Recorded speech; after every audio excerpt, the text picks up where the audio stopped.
In this tutorial video, I'm going to be showing you how to work passively through your ankle dorsiflexion, and we're going to be using a resistance band in this exercise. So it's one of the more abrasive stretches for your ankle dorsiflexion.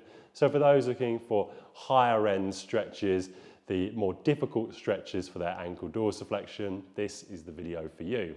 So I've got a resistance band wrapped around a fixed resistance object, so in this case a gym machine, and I've got a resistance band in a position like so.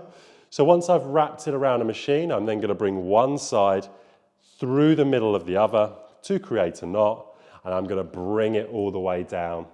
Now, whatever side I want to work through my ankle dorsiflexion, I'm then going to bring into the band. So I'm going to step into the band with the side I want to work. So in this case, I'm stepping in with my right side, which means I'm going to be working my right side's ankle dorsiflexion. Whatever side you've chosen and whatever side is wrapped around with the band, whatever ankle you've got wrapped around the band is going to be your back foot, and the other foot is going to be your front foot.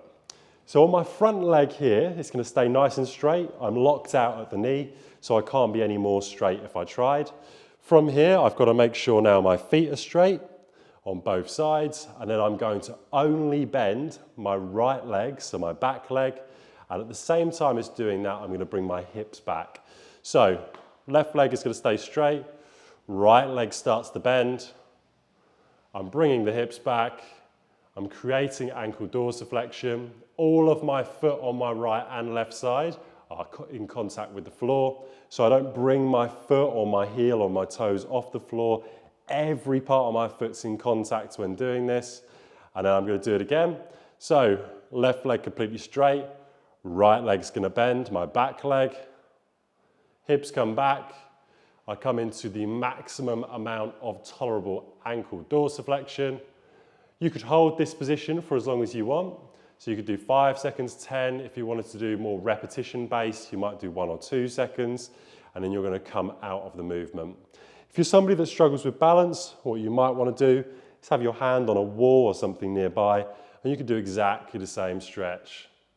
But this time you don't have to worry about your balance. You would do exactly the same on the opposing side, and you would repeat that for your desired amount of sets, reps, or seconds.